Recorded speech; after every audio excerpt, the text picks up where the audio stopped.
I'm gonna store it right here because it's pretty crazy, potentially massive, but can't get misconstrued. Today, on top of Ancient City Madness, we've got strange updates to end things, dimensional changes, map updates, and possibly a clue about POIs and villagers too. Go ahead and tickle that like button for me, bestie. It'll get you a bunch of good luck, and let's jump into the rest of the video. So a couple of days ago, we talked about a brand new Ancient City panorama. It seems to be a Minecraft Dungeons 2 promotion, remember? Well, now, with a little bit of technical know-how, I've gone ahead and made that panorama possible. I put it inside of the game. Take a look at this brand new panorama here. We can see all of the details in, well, vivid detail. Only catch here is the panorama. Man, mama, it's a dark panorama. We can see here, though, that a little bit of interestingness is happening inside of the Ancient City. First things first, we've got different weird-looking banners all over the place. These are the banners, the logos for Minecraft Dungeons 2. We have one banner that says, Val was here, and then a couple of other banners with a logo. As we slowly spin around, we see all of the strange souls inside of the game. This panorama would have had to be taken inside of vanilla Minecraft, which means they made the souls for vanilla Minecraft. Not that hard, but interesting. And oddly enough, in the background right there, we can see something that looks like a table as well. Now, I'm pretty sure that's like some clever shelf blocks and trap doors, but I don't know for sure. Also, we've got a little staircase build here, and yeah, clearly we can see that the Ancient City, it's got a little bit of customization going on. It's not just like a plain old raw Ancient City. We also have different pillars with fire placed around. You would never see those inside of an Ancient City, unless we get some kind of change. And then, slowly but surely, as we spin over to the main side of this thing, we've got the note blocks placed down right smack dab in front of the Ancient City. How you activate the portal, a player waving, and a couple more banners. This panorama, it's so weird, man. Bizarre and intriguing, and oh yeah, how could I forget? We've got a sign here too that says, "We love dungeons." Now keep in mind that panorama is a promotion for Minecraft Dungeons 2 currently, but it's interesting to see, and some weird blocks or builds going on inside of that panorama. Alright, so at this point in the update cycle for the Poplar Dropler, we are just about wrapped up with brand new exciting features. But that doesn't mean the devs are fully finished with the features. There are still some interesting changes, and even more intriguingly this week when we move on down to the technical updates section of the changelog, we've got set up for what looks like the future. First up, Mojang's up to something, for sure. Every single time I load up a world inside of the preview here, I have this weird message popping up. I don't know what it means, but it's provocative. And unfortunately, for this one, you have to squint, but it looks like Mojang has redone the UI up here too. Tap on this, I see my position and block position. Then I have coordinates that are all jumbled. A button for copying your coordinates. This thing for pasting your exact coordinates down to the exact tiny location in the chat 2 times over. I swear none of that UI was ever there before, or I just completely missed it because it's fully obscured by this information that I cannot move. Oh, Mojang, what are you up to, you silly little company? This seems like just about every single week at this point, we are seeing changes to things that are related to the end inside of the previews. Now this week here, our big end change, it mainly has to do with these chorus stems and how they end up connecting to blocks. Sliding on over to Minecraft Java Edition, mechanically it's going to be a little bit different, but functionally pretty much exactly the same. You see how these chorus trees grow? They have vines shooting out to the left, right, center, you know, all of these crazy zigzag directions. Well, Mojang is changing this. Alongside that, inside of the latest preview, we also have some changes related to fire and the direction in which fire will place and face inside of your world. Mainly, this is going to have to do with when you have fire spread on, and then eventually maybe a block that is flammable catches fire, but maybe only on one face of said block. It's directional placement, baby. I don't know what Mojang is doing with it. They started originally updating the fence, then they've been going through every single other thing that can connect to a block, and they've been changing it. With how many end updates we've been getting recently, I'm not sure if this points towards something even larger, but you can't deny it. Seeing something changing with the end for every week in like a month row now. That's kind of weird. This week around, they've done it. We've got the map update of all time, or at least they continue. That's right. Finally, at last, banners. You can Oh, wait, never mind. Instead, the map updates that you've been waiting all time for, the Poplar leaves. Yep, that's right. Every single color of the Poplar leaf, Mojang has overdone it. All 3 colors of it, they're going to be shaded a little bit differently on the map now, more accurately matching what they look like in the world. Another interesting one that we've got going down this week involving the map and colorations involves the red shrub. It is now going to match the color of crimson nylium when it is on a map. And another pretty big one too, the shelf mushroom. If you can find one of these things and get it to show up on a map, they're going to use the same color on the map as yellow terracotta.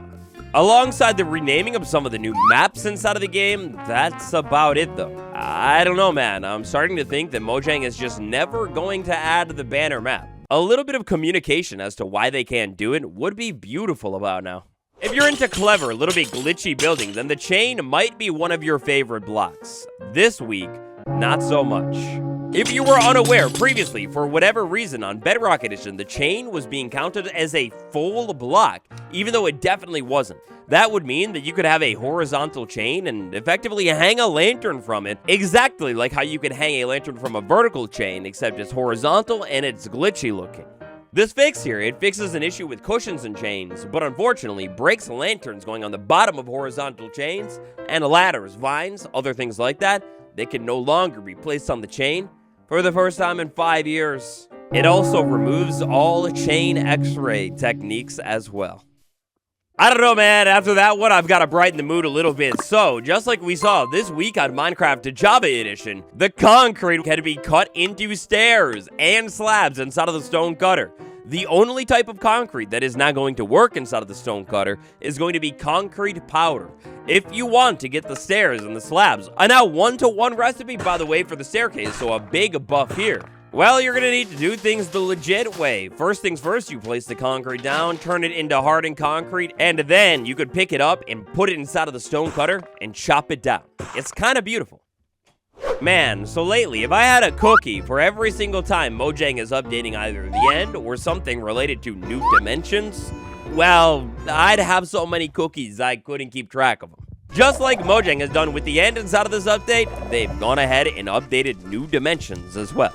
Here on the changelog, all the way down in the technical section, we've got this little bit of text about default biomes. This concerns custom and otherwise brand new dimensions. One of the easiest ways that I could go about explaining this one has to do with the nether. So think about this place for a minute. Let's say I was sliding into the nether, jumping in here.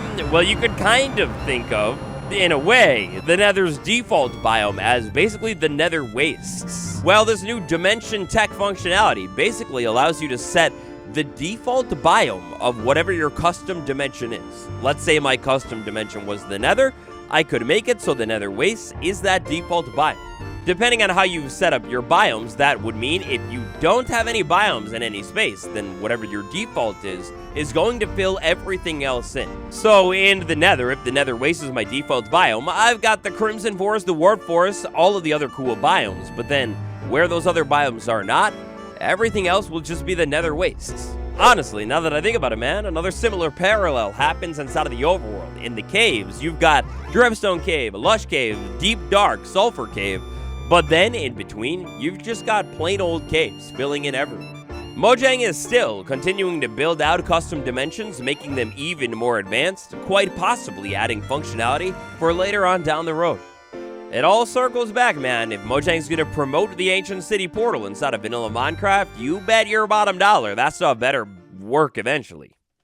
And now, last things last today, we have a weird clue that villagers and their POIs, well, things might be changing soon. This could definitely point towards more villagers coming to the game, or some sort of other advanced POI system. Now, interestingly, this is a secret change. The developers didn't necessarily want us to know about this one quite yet because they have not documented it onto the changelog. Instead, Smokey Stack, you are a legend. Found inside of the files for the latest update, Bedrock Edition is getting custom POI tech. Then right here, we can see a bunch of the technical stuff going on related to POIs. Now, what in the heck is a POI inside of Minecraft, you ask? Well, it's actually pretty straightforward. Usually, a POI is going to be a specific block that maybe does something interesting. For example, workstation blocks, beds, lightning rods, and anything else kind of cool. Mojang is now making it easier to add POIs to the game, therefore making it easier to have new villagers, have new jobs. And now that UIs inside of blocks are data-driven, or at least I believe they are, that means you could have new blocks do useful things too. Basically, this POI tech is the exact tech that you would need to have in the game for something like a villager to care about a new type of workstation and pull it off easily. And now look here, man, because if we take this one step farther and take a look at some of the other changes Mojang has done recently, well, we never had the chance to talk about it in a video, but Mojang, relatively recently, added a brand new tooltip system to Bedrock Edition, where so many different blocks in the game now have little pop-ups like you can see here. For example, smelt metal faster, to tell you what the blocks specifically do. Imagine some kind of update here that adds a bunch of new workstations to the game that also relate to villager professions. Or maybe just advanced blocks in the game that relate to something else. We have red-coded tooltips for redstone-related blocks, including things that get powered and things that provide power as well. The funny thing here is, though, that some notable blocks are actually completely missing from this. If we take a look at these, the fletching table, it just doesn't say anything at all. Some of the other blocks like TNT, that's a very interesting block. No description needed at all. And even something like the target block, another one that could definitely have a tooltip, nothing there. Jukebox note blocks, those are skipped, and campfires are skipped as well. Interestingly here, the other advanced blocks, like for example spawners, the creaking heart, things that might want to have a tooltip, well, they don't have one either. So Mojang's being a little bit weird. We have new tooltips for some of the blocks, but at the same time, man, the fletching table, dude, it just can't get a break because they've skipped it yet again. It's obviously early on, like we don't have a confirmation from Mojang or anything like that quite yet, but with our update being confirmed to be just about wrapped up, now is the time we turn our eyes to the technical section in the future, and gosh, it looks a whole lot like maybe villagers. We might see more soon. If you haven't yet, smash like, subscribe, and check out my other channel because I hit 10K. There's a video. It's pretty fun touring my world. I think you'll enjoy it. I'll see you tomorrow. Goodbye.